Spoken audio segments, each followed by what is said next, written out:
Proceed without wasting much time. Today, we are going to talk about some more metrics. A very most important metric called area under the curve, right? So this comes under the people call it as receiver operating characteristics, and this is majorly used in communications, but somehow it's also got adopted to machine learning theory also. The same kind of a curve and a kind of an analysis, whatever that has been done in the communication side. All right, so let's try to understand a bit more on that, because that is the metric that is used in majorly in majority of the deep learning systems also. So it's a very highly an important metric. So let's have a quick recap first, whatever we did, so that all of us are on the same page. Right. So we imported different libraries which are necessary for us. Okay. And we know what are true positives, what are true negatives, what are false positives, and what are false negatives. Okay. And also, we used this breast cancer data set, and then through by giving this option you will be able to read out the data into capital X comma small y, where capital X has all the rows. Each row of capital X is a sample, and now and then now total number of samples is indicated by the total number of rows. So if you calculate the total number of rows, you will get the total number of samples. Now you use this train underscore test underscore split function, and give the proportion of the test size to be used, and give some random state. You have train test splitting, and the logistic regression. If I give the function, then I use this fit and the next train comma y train. You can do the classification. Okay. Remember this breast cancer data set, it's a binary classification. Either you give 1 or 0 as the output labels. But in the ideal case, you can have several different labels also: 0, 1, 2, 3, 4, 5. Okay. So whatever analysis that I'm going to tell you today, I will also give you some clues, and the coming week's assignment will be based on whatever I have told you for binary classification. I want you all of you to take the iris dataset and then do a small PPT on your observations, and you have to send me the code as well. Because consider take this as little serious one, because if you are not able to implement this part, you won't be able to proceed forward. Okay, so I sincerely request everybody to take this little seriously for today's session, and whatever assignments which are will be which I'll be assigning today. Okay. And I have this logistic regression function through which I give the random state, I give the regularization coefficient, and I give the maximum number of iterations, and use the fit function, and then give the X train and the Y train. I get the classification. So once the model is fit, and all the model parameters will be there in this classification object, and then now you invoke this predict function on this classification object. And then the other way is where if you invoke predict, you will be getting either ones and zeros, because this being the binary classification. And if you use predict probabilities, then essentially you will get the probabilities. You have the confidence with which your input test example can be classified into either class 0. What is the confidence probability for class 0, and what is the confidence probability for class 1? Separately, you will get for all the test examples. Yesterday, we have seen this very clearly. Okay. And now what we have also seen is, so we in the logistic regression part, if you remember clearly, we have defined a sigmoid function called h theta of x, and we have clearly said that if h theta of x is greater than or equal to zero point 0.5, you are classifying the given input example into class 1. If it is less than zero point 0.5, you are classifying the given input example into class 0. And now, see, this zero point 0.5 was taken as a general case. And this threshold can be different for different data sets as such. See, it will be around zero point 0.5 only, but the optimum value of threshold will not be zero point 0.5 always. So it depends on case by case basis. And now in this, through this study, whatever we have done through precision, recall, accuracy, and all these metrics, whatever we have calculated yesterday, to a certain extent, we were able to determine what should be the actual threshold that has to be used in a logistic regression function. so that you will have a better classification accuracy, right? Uh, so the precision, recall, accuracy, you all know by now, right? So I'm introducing one more term called false positive rate. Okay, there is something called true positive rate and false positive rate. True positive rate is nothing but the recall. Okay, what recall? How do you define recall? It's a ratio of true positives by true positives plus false negatives. Okay, that means uh, suppose say there are x number of actual positive samples. Okay, and now how many among these x are correctly classified is what is indicated by true positives. Okay, and now that proportion of number of examples which are correctly classified as a positive samples is what you are obtaining by means of a recall measure. Okay, and you can also call this recall measure as a true positive rate. Okay, that's also called as true positive rate. In the similar way, you can define something called false positive rate also. Okay, false positive rate you can calculate it as fp by fp plus tn. Okay, and what it is giving you actually, so it is calculating, see there are some x number of negative samples. Okay, and out of those x number of negative samples, out of those x number of negative samples, okay, uh, how many of them are misclassified as a positive samples?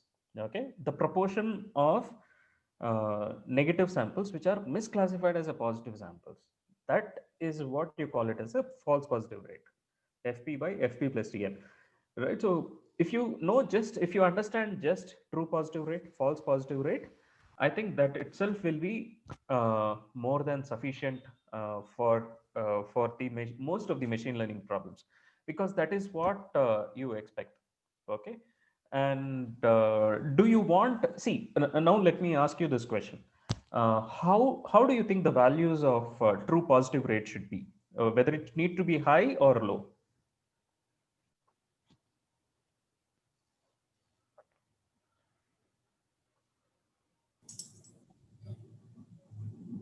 What should be the values of true positive rate? Like, do you want a higher values of true positive rate or a lower values of true positive rate? Should be higher now, sir. Yeah, it should be higher, because you want to maximize the number of examples which are getting correctly classified as a positive samples. Correct. Uh, at the same time, what do you think the false positive rate should be? Whether you expect a higher values of false positive rate or a lower values of false positive rate? Sorry. Lower value, sir. Yeah, you expect Lower the lower value. values of false positive rate. Perfect. Right? Because Yeah, you don't want any misclassifications to happen, right? to be happened. Unnecessarily, you don't want to suppose a person is perfectly fine, and unnecessarily you are classifying him into either a COVID-19 category for COVID-19 classification, right? And you are creating unnecessary tension inside that person. Or a person is coming and then you are unnecessarily saying that that particular person has a disease, affected by disease, a certain disease, right? So you don't want your machine learning model to throw out a lot of false positives. Okay, so so that means you need to have an higher true positive rate and a lower false positive rate. Okay, now what we will do here is, see, by for different thresholds you will get different true positive rates and different false positive rates. Okay, so in this loop what I am doing over here is, so I have defined a set of thresholds, and I'm extracting uniformly, I'm extracting 10 different values between 0 and 1. Okay, and now each of these values I'm using them as a threshold. Okay, and for each of those thresholds I'm calculating what is true positive rate and what is false positive rate. Okay, once I have calculated that, okay, the way I have plotted the precision recall, okay, I am plotting this, what do you say, uh, yeah, I'm plotting this false positive rate and the true positive rate, because recall is nothing but the true positive rate, so I'm just using the recall variable directly. Okay, so this is a, for different thresholds I have different false positive rates and different true positive rates. Okay, and right, so I am now executing it. Let's try to see that curve. How does that look like?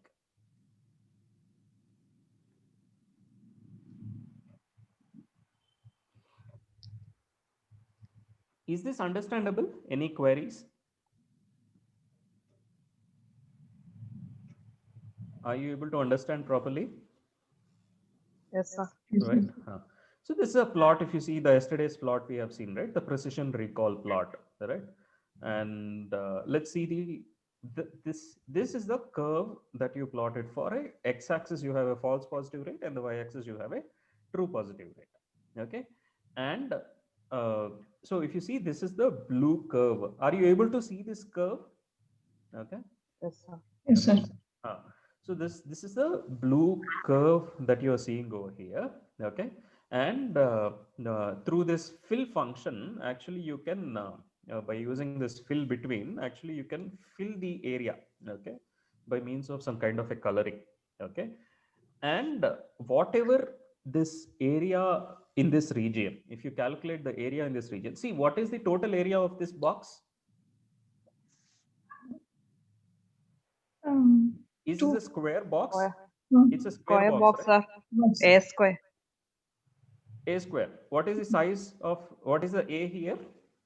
1. 1. 1. Yeah. So the total area is 1 basically. Okay. And and if you have to calculate, then there should be some mechanisms to do it. But let's not worry about how to do this in this here. But do you remember how we used to calculate in the childhood days? We used to use this graph papers and then used to calculate the area, right? Do you remember? Yes, sir. Yes. Right. That we consider it as a triangle.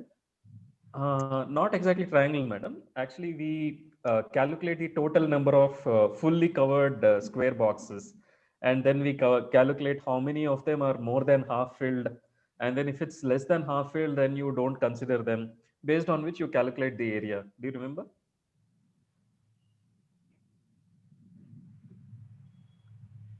Right. So that's perfectly fine, because I just recollected it and wanted to share it with you. But this area under this curve is what majorly matters to me. Okay, because if you see here, see what do you want? You want a higher true positive rates, okay, and a lower false positive rates. Okay, and if you see, that means for different values of threshold, you expect your true positive rates in this, within this region only. Okay, let me try to see if I can. How do I draw here? We can draw using a pen, right? Annotate. Yes. Okay, you expect, what do you say, your, for different values of thresholds, you expect your curve to stay within this region. Am I correct? Yes. Yes, sir. Right. Because you expect to have an higher true positive rates. Correct. In this region only, your false positive rate is less. Okay, but your true positive rates is higher in this region. Okay, and you want your curve, whatever points that you get on top of curve, you want it to stay within this region. Okay, and that means if your curve is like this, okay, then that means that, okay, uh, the and if your curve is like this, and if you are trying to calculate the area under the curve, that will be closer to 1 basically. Okay, are you able to visualize this? Are you able to understand, or do you want me to repeat it? That means it is a perfect classifier. Yeah, close to It the is perfect full. classifier. Okay, that is what is most desirable.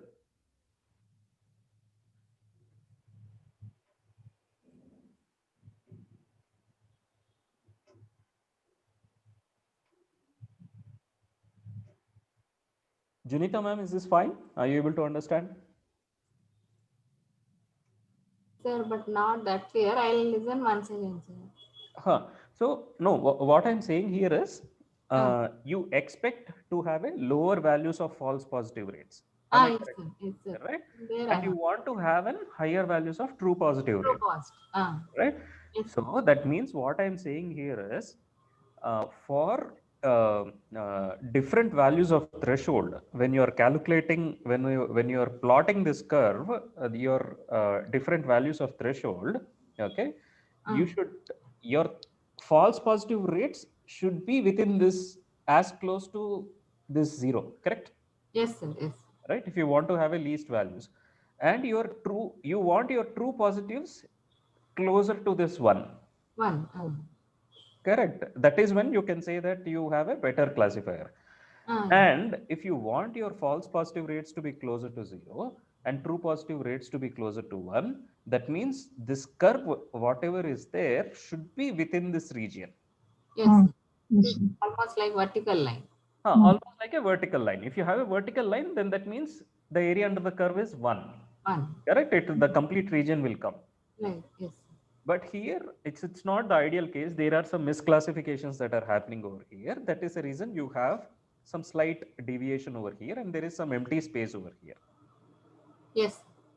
Right? You understood this point, right? Yes, sir. Yes, sir. Right. Okay. So Vijay sir, is this fine? Yes, sir. Yes, I am able to follow, sir. Right. Good. That means it's highly true positive, and there is no false positive. You have a less false positive rates, and Yes. but you have a higher true positive rates for this breast cancer data set, whatever we are analyzing right now. Okay. Good. Then the threshold points, what we choose, like wherever the curve is there, then it should be nowhere between 0 and 0.1, sir. Because that is, other places are both true positive rate and FPR, both are high, no, sir? No, ma'am. What you need to do here is the curve, whatever the curve is there right, here, right? Okay. You have to choose a threshold. Okay. On the leftmost point. How do I get back to this? Just a second.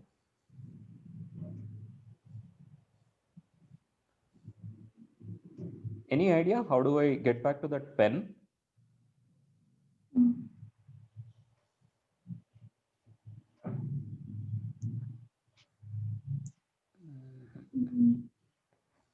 Okay. Okay.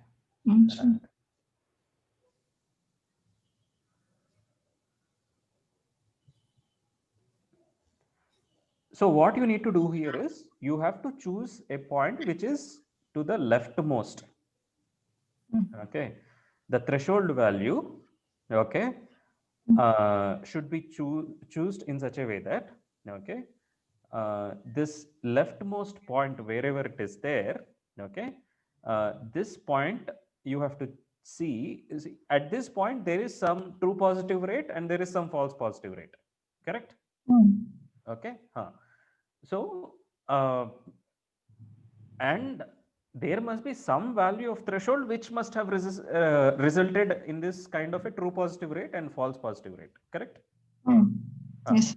Right? And that threshold will be the good one for you, because this is the point where you have least false positive rate, okay, but ensuring that, of course, it may not have a maximum true positive rate, but at least you are completely minimizing the false positive rate. Okay, sir. So then directly we can't check for wherever FPR is 0, sir. Anyway, FPR being higher will definitely not yield the correct value, no, sir. We can choose FDR, the intercept, sorry? sir. Sir, why we can't choose it as an intercept, sir? When the threshold is 0 or 0.2, 0.4, 0.6, everywhere TPR is high. No, for this case, no, for this case, actually, so can you please come again, madam? Maybe I'm not getting you properly. Sir, actually what I was asking was, here for the threshold 0 also TPR is high. For the threshold of 0.2 also at FPR 0 only we are getting a maximum point. So then is it enough to check only where FPR is 0 to take a threshold point? You also need to have an higher true positive rate, right? Because for multiple values of threshold, you might get an FPR of 0. Okay.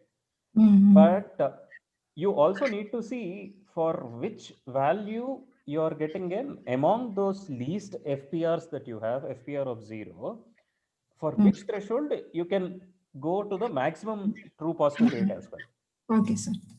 Right? That is the point you want. Okay, sir. Right? Yes, sir.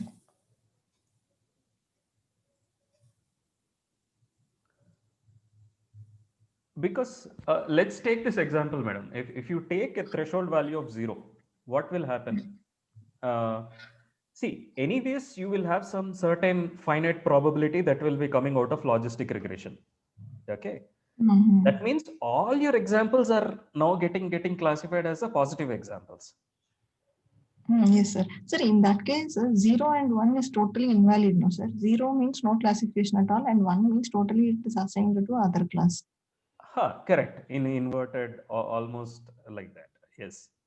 So 0.2 to 0.8 may be the region of interest, or 0.9, 0.1 to 0.9. Correct.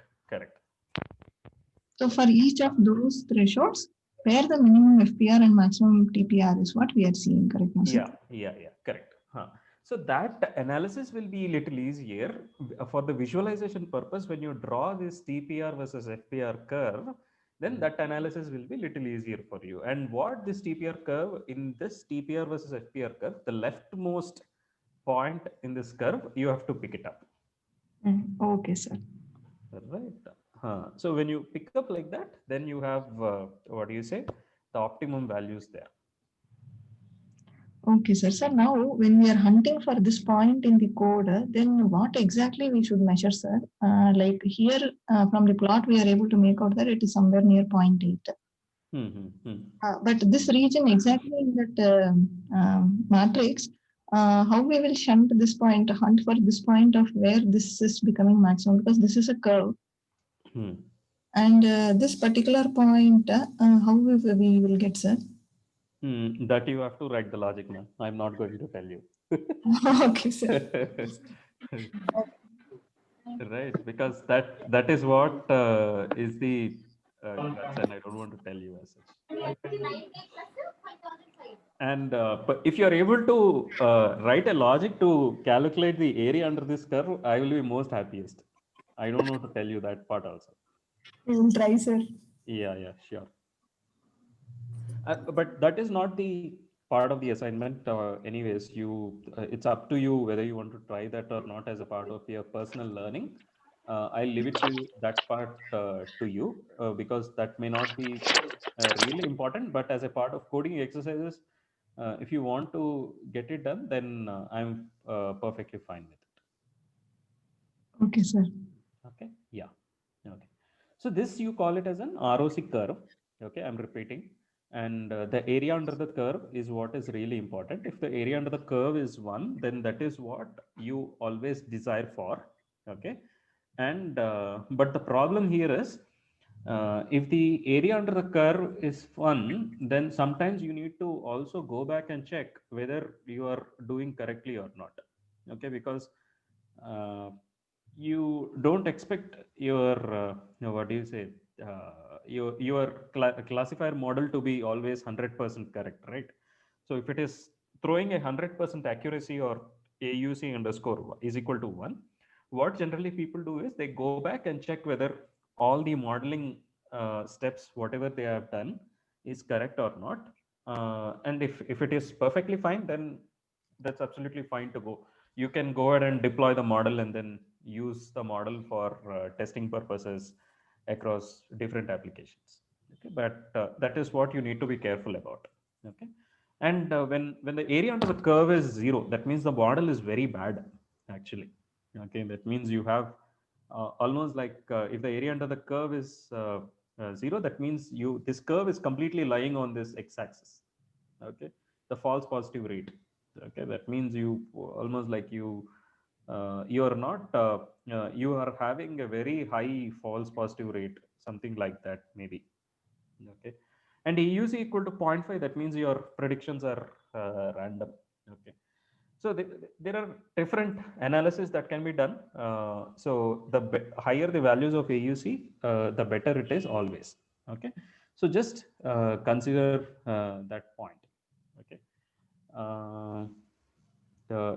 Any other queries that you have right now?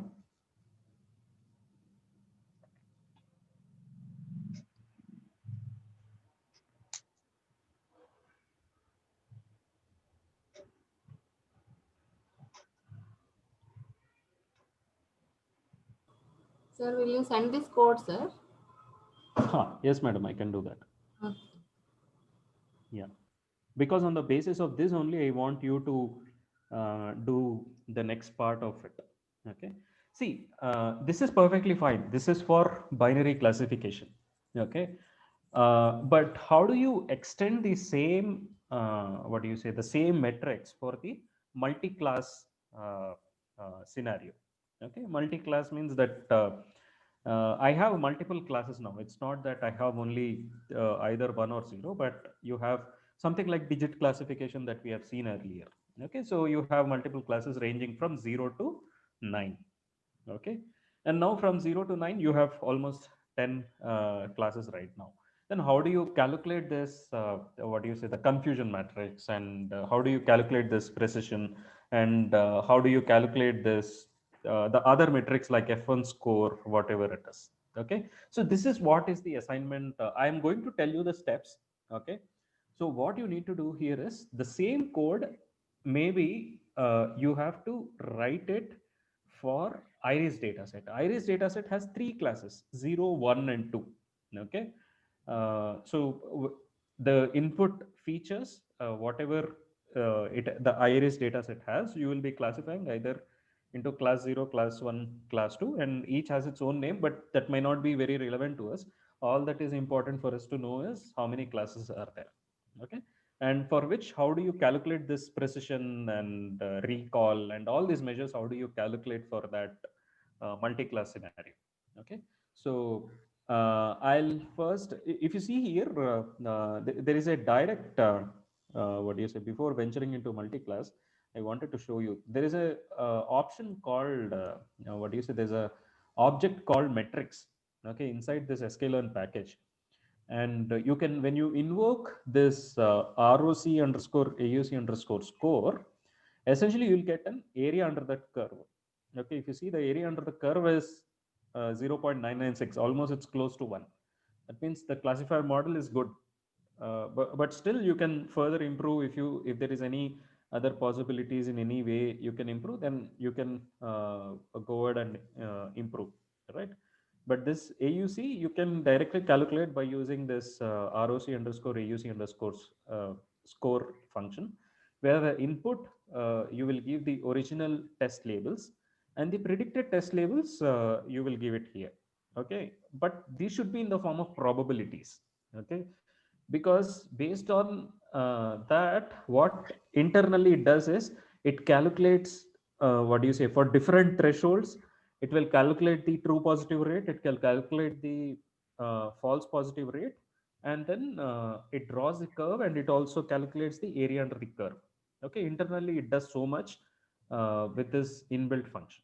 Okay, so this is what another thing which I wanted to say. Anyways, this session is going to expire in 6 minutes. Let's start a new session. I'm going to use my board for this anyway. Okay, so I'll rejoin with my another mobile. Yeah, bye. Just I request everybody to rejoin on the same Zoom link. Okay, sir. So I'll stop recording. Yeah.